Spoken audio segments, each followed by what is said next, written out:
সকালের আলো জানালার কাছে এসে থামতেই মনে হলো আজ কিছু একটা কম। খাতাটা খুঁজে পাচ্ছি না। ওটা শুধু খাতা ছিল না, ওখানে ছিল পরীক্ষার আগের ভয়, বন্ধুর হাসি আর ভবিষ্যৎ নিয়ে আঁকাবাঁকা স্বপ্নগুলো। টেবিলের ডায়েরি খুলে ব্যাগ উল্টে তাকিয়ে কোনার হাতড়ালাম, কিছুই নেই। মা ডাকলেন, এত কি খুঁজছিস? বলতেই পারলাম না কিভাবে বলি যে কাগজের সাথে সাথে আমি নিজের কিছু অংশ হারিয়ে ফেলেছি। স্কুলের পথে হাঁটতে হাঁটতে মনে হলো হারানোর জিনিসটা হয়তো আমাকে কখনো ডাকছে। শুধু চোখ খুলে খুঁজতে হবে আর সাহস করে স্বীকার করতে হবে আমি সত্যিই হারিয়ে ফেলেছি। কিন্তু সব হারানোর কি শেষ? হয়তো নয়। স্কুলের গেট পড়ানোর সময় বুকের ভেতরটা অদ্ভুতভাবে ভারী লাগছিল। প্রতিদিনের মতো সবকিছুর ছিল ঘন্টার শব্দ, দৌড়ে দৌড়ে পরিচিত মুখ। তবু মনে হচ্ছিল আমি যেন ঠিক এখানেই নেই। ক্লাসে ঢুকেই মঞ্চে বসতে রোহল ফিসফিস করে বলল, আজ এত চুপচাপ কেন? আমি হাসার চেষ্টা করলাম, হাসিটা ঠিক জমল না। স্যারের প্রশ্নে সবাই খাতা খুললো, আমি ব্যাগে হাত দিলাম।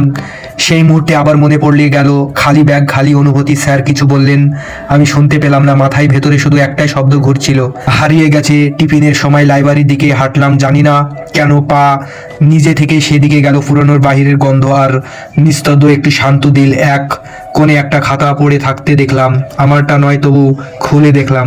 ভেতরে লেখা ছিল, যা হারিয়ে যায় তা সবসময় হারিয়ে না। কখনো কখনো আমার শুধু নিজেকে খুঁজে পাওয়ার জন্যই কিছু হারাই। এ লিখেছে জানি না, কিন্তু লাইনগুলো যেন আমাকে লক্ষ্য করে লেখে।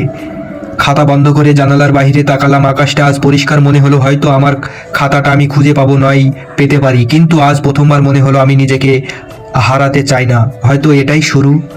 লাইব্রেরি থেকে বেরিয়ে আসার পর মনে হচ্ছিল কেউ যেন আমার চিন্তাগুলো নীরবে অনুসরণ করছে। করিডোরটা আজ যেন স্বাভাবিকভাবে লম্বা লাগছিল। প্রতিটা দেওয়ালে, প্রতিটা দরজায় যেন কিছু বলতে চাইছে, কিন্তু শব্দ নেই। যে লেখা জমা দিতে হবে, যেটা তোমাদের সবচেয়ে কাছের। কথাটা শুনে বুকের ভেতরে কেঁপে উঠলো। আমার সবচেয়ে কাছের জিনিসটাই তো হারিয়ে গেছে।